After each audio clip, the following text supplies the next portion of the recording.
La cuestión de postergar por inseguridad, ¿está arraigada con el tema de la autoestima o es una cosa que no tiene que ver una cosa con la otra? Por un momento, a ver, de los momentos en los que yo más aprendo y tengo crecimiento en mi vida es de los momentos difíciles.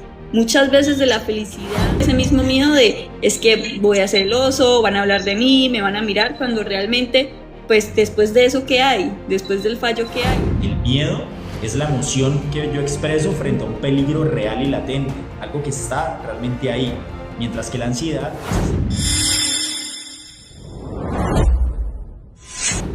Al principio hablabas de las inseguridades, ¿no?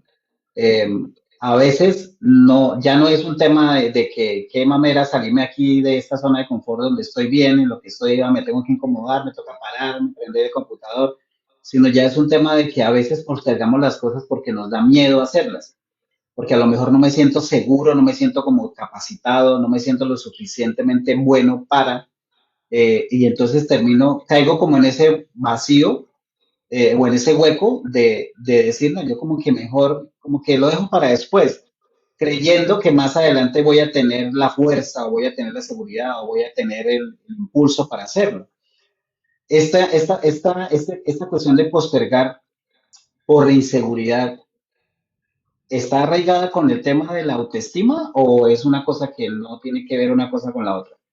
yo diría que sí tiene relación directamente. De hecho, acá se conecta mucho con el tema de hace 8 días, que era el autosabotaje. El Y autosabotaje. en la autoestima, o por lo menos desde los 4 puntos que yo trabajo la autoestima, que son autoconcepto, autoimagen, autovaloración y autoeficacia. Ahí en el punto 2 está muy marcado esa parte, el autoconcepto.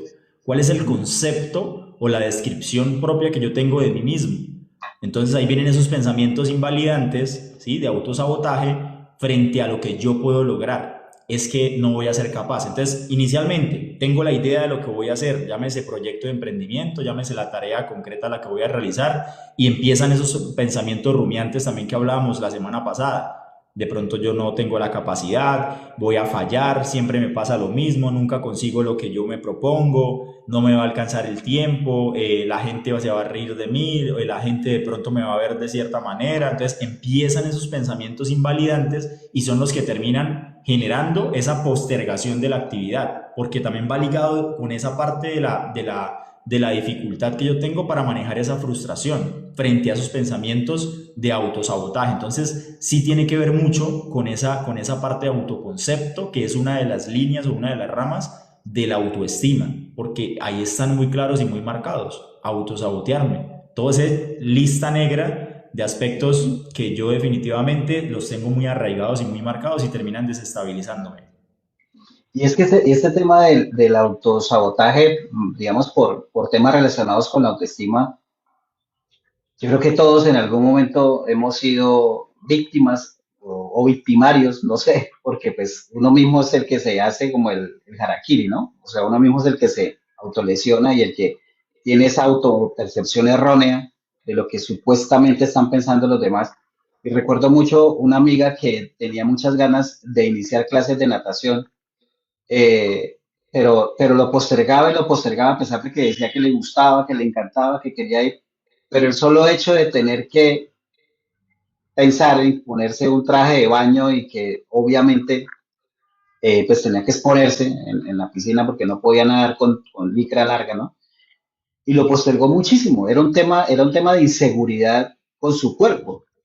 Entonces, ¿cuántos de nosotros no hemos pasado por esa situación, ¿no? O sea, que evitamos ese tipo de cosas que nos gustan y es como esa contradicción, ¿no? Quisiera hacer esto y me encantaría hacer esto, pero no, es que, no, o por ejemplo, cuando a veces uno empieza en el gimnasio, lo que comentaba Carol el otro día, que cuando uno va al gimnasio y uno dice, no, pero es que venga, más bien empiezo con ejercicios sencillitos porque qué tal que yo me coja esta pesa y yo quiero intentar con un peso más grande, pero no me atrevo, mejor alzo el que puedo alzar y con eso pues evito hacer el oso de que vaya a coger una pesa muy grande y no lo vaya a poder hacer.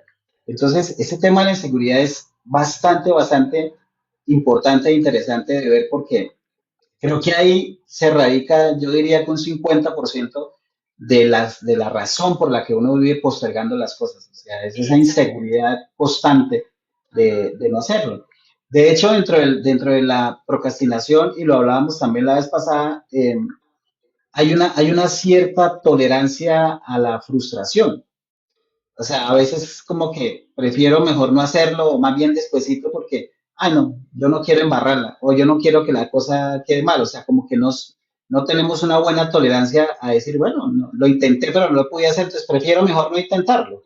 Exacto. Ajá, exactamente. Y es algo que es como ese mecanismo de defensa, pongo entre comillas mecanismo de defensa porque no es algo que nos protege, antes todo lo contrario, es algo que nos limita. ¿Sí? Entonces, esa baja tolerancia a la frustración es obviamente ese miedo interno a lo que dices tú, Fer, y es a ese fallo, a ese salir, esa lanzarme, salir de mi zona y que no pueda ser capaz. Pero bueno, o sea, si las personas viéramos el fallo y viéramos el golpe o viéramos como ese equivocarnos desde otra perspectiva totalmente diferente, como es, que es el aprendizaje, ¿sí? Porque si vemos, o sea, si nos ponemos por un momento a ver de los momentos en los que yo más aprendo y tengo crecimiento en mi vida es de los momentos difíciles. Muchas veces de la felicidad, de la tranquilidad, de la calma, de la zona de confort, ¿sí? Muchas veces de ahí no se aprende nada, porque precisamente, o sea, estamos en un estado de relajación. Cuando aprendemos en esos momentos difíciles, en esos momentos en que nos toca sacar nuestra mejor versión, en esos momentos en los que nos toca, sin saberlo, hacerlo, lanzarnos, salga bien, salga mal, pero pues en el camino es donde voy aprendiendo y voy diciendo, bueno, entonces esto, como lo hice, no me está funcionando, entonces voy a intentarlo de otra forma hasta el momento en el que se dé. Sí, pero en esos obstáculos, esos momentos de crisis, en esos momentos de caos, es que nosotros sacamos realmente ese potencial y esas capacidades y esas fortalezas que tenemos. Nada que esté en calma nos va a traer un crecimiento o un aprendizaje. Eso es imposible, porque precisamente esos momentos son momentos efímeros, momentos que vienen después de ese caos y esa crisis, y es la construcción de eso que nosotros, digamos que sembramos y que después vamos a cosechar.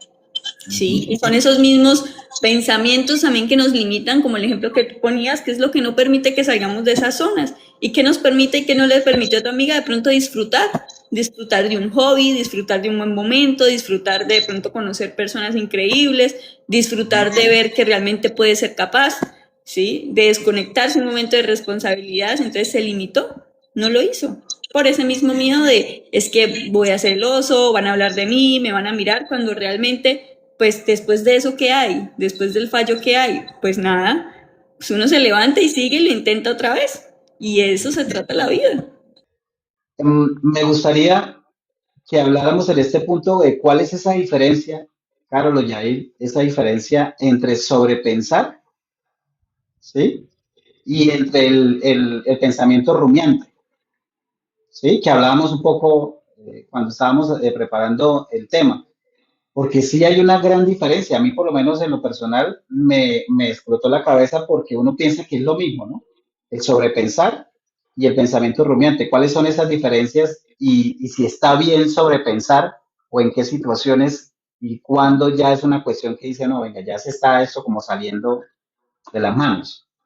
Okay. Ok. Una de las diferencias puntuales entre los dos, y parece que lo que dice Fernando, o sea, parece que fueran lo mismo porque van desde la misma línea del autosabotaje, ¿sí? Sobre pensamiento va a estar más como a pensar en diferentes escenarios o situaciones que se puedan llegar a presentar, que obviamente no van a tener un soporte real, ¿sí? No van a tener un soporte real porque yo estoy anticipándome a muchos escenarios y estoy generando todos esos escenarios diferentes irracionales frente a algo que puede llegar a pasar o no se puede llegar a dar, ¿sí? Y la rumiación, ahí puede estar un poco más marcada la diferencia en coger un aspecto muy particular y darle esa vuelta y darle esa vuelta y analizarlo por este lado, analizarlo por el otro y darle mente en como que tengo la idea pero aún no la inicio, pero será que es bueno, pero será, y darle la diferencia, ¿sí? Como que mantener esa idea fija, puntual frente a algo, con una base, ambas con una base totalmente irracional porque no tienen un sustento real. Ahí es donde está marcada de pronto también esa diferencia entre las emociones del miedo y la ansiedad, que por ahí los que se vieron intensamente parecía que fueran como las mismas, pero también tenían una diferencia. El miedo es la emoción que yo expreso frente a un peligro real y latente, algo que está realmente ahí, mientras que la ansiedad es ese miedo frente a algo que yo me estoy anticipando y creando de manera irracional frente a algo. Entonces, ambos pensamientos vienen con esa base de ansiedad y de pensamientos irracionales. Uno en el que me va a crear miles de escenarios, y el otro es en el que me fijo en una idea irracional y la mantengo ahí, y la mantengo ahí, y la mantengo ahí.